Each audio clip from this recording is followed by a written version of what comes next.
Stories of our ancestors ain't the movie scene. In fact, they are the part of our life. It's the time to introduce our children the real heroes, honoring the great hero. In the kingdom of Babylon, long, long ago, a little boy was born in the kingdom of the Babylon. His name was Ibrahim. He was a special boy because Allah made his heart and mind clear and gave him wisdom from when he was very young. Abraham lived in a time when people worshipped the sun, the moon, stars, and idols made from wood and stone. Abraham's father was a sculptor. When Abraham was a young boy, he used to watch while his father create statues from wood and stones. While Ibrahim used the statues as toys, riding on their backs and sometimes even kicking them.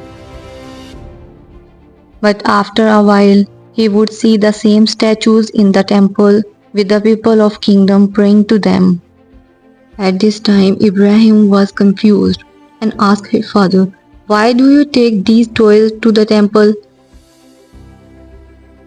His father replied, "Dear Ibrahim, they are the statues which represent our gods.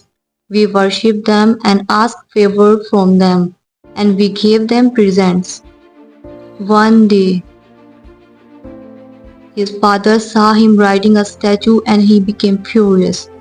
He ordered his son not to play with it again.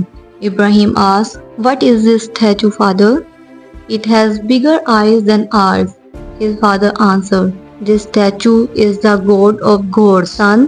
These big ears shows his deep knowledge."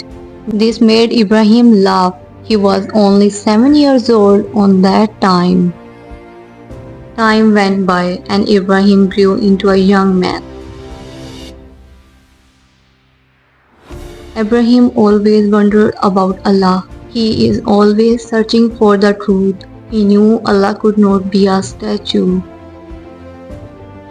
It made him upset to see that the people of the kingdom were still praying to the idols, offering them the best of their food, crying, and asking them for forgiveness. One night, when Ibrahim left his home to take a walk to a nearby mountain, he found a mountain sad leaning on its wall. Ibrahim then got up and looked up at the beautiful sky and saw a dazzling star and wondered, could this be a god? But when it disappeared, he said, "It will not worship anything that sets and disappears." He then saw the shining moon rising up and said, "Could this be Allah?" But when it faded, he realized it too could not be Allah. If Allah does not guide me, I will surely become one of the lost people. Ibrahim stayed until sunrise, and when he saw the bright sun, he wondered, could this be Allah? It is bigger. But when it set, he understood that Allah could not be something that was created, because Allah is the creator of everything. Ibrahim put his face to the ground and prayed. He knew that Allah had just guided him to the truth and had chosen him to be a prophet to guide his people. Prophet Ibrahim went home. He went to his father. He said that he had just been guided by Allah and tried to give his father some advice. He said, "Oh my father, follow me, I will guide you the straight path. I am scared that you will be punished for worshipping idols rather than Allah one." His father became angry and said, "Do you reject my God? If you don't stop speaking like this, I will stone you. So you did better leave right now." Prophet Ibrahim was very sad for his father. He realized there was nothing more he could do to make him know the truth. So he went to the people of kingdom and tried to guide them. "O people, I have turned my face towards Allah. I do not bow down to any of your idols. So, for surely Allah is the one and only the true God. There is nobody worth of worship except Him." The people become very angry when they heard him saying this, but he said to them, "Why do you bow down to these statues? They have the no power to help or harm you. The people replied, We saw our fathers worship them. That is enough proof for us. But Ibrahim did not give up and told them, My Lord gives me food and drink when I needed it and heals me when I am sick. Your statues have the no power to do anything. Prophet Ibrahim decided he would show them just how silly their beliefs were. He made a plan to destroy all their idols. But he didn't tell anyone what he was going to do. There was a big celebration soon, which all the people usually go to outside of town.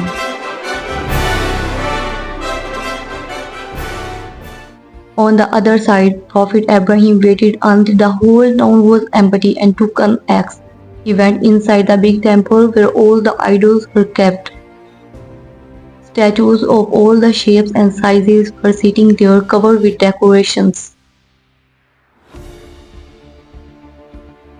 Ibrahim jokingly asked the idols, Why don't you eat your foods? It is getting cold. How silly were the people to offer the foods to statues? So the Prophet Ibrahim started to smash the idols one by one until they all broken and ruined, except for one, the biggest statue in the temple. Prophet Ibrahim hung the axe around its neck and quickly went home. Next day, when all the people went to the temple to pray to their idols, they were shocked to see all the statues were broken into pieces. They all have gathered around the damage in wondering, trying to find out who could have done all of this. We hear a young man talking against our gods.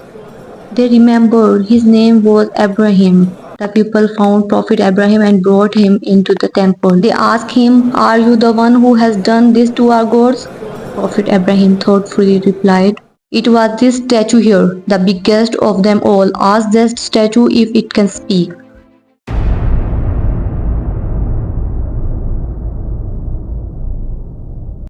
The people became annoyed and said, You know very well that these idols don't speak.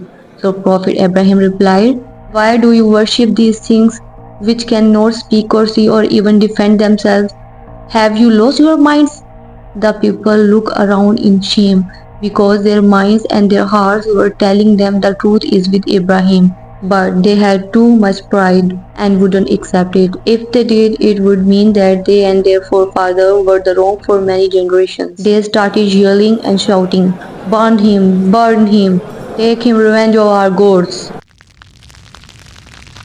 For many days, the people of the kingdom gathered sticks and fuel for the fire. The fire was so big that the people near it were getting burned themselves.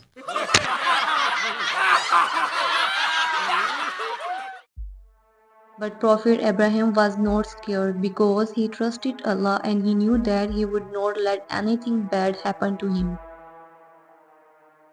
News for this traveled very far, and the people from lots of the different towns came to watch. The fire was finally ready. The flame rose so high that even the birds could not fly across anymore because of the force of the heat. The people of the kingdom tied Prophet Abraham's hands and feet and placed him into the catapult. A catapult is a machine that would throw him into the fire.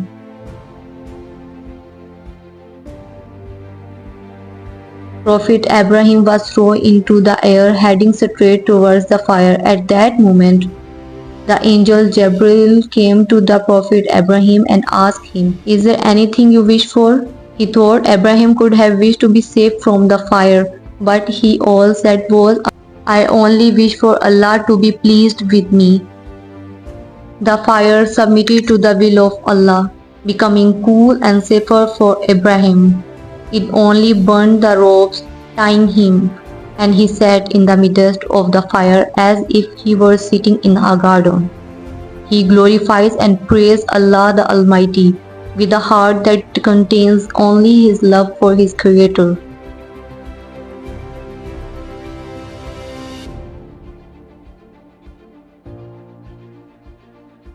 When the fire finished burning, Prophet Abraham walked out in the perfect condition. The people were shocked and amazed to see that Prophet Abraham was not harmed at all. This miracle shamed the tyrants, but it didn't cool the flame of anger in their hearts. He tried every means to convince them. However, in spite of his love and care for his people, they felt very angry and deserted him. Hit the subscribe button and tap the notification bell so you do not miss out more stories like this. See you in next video.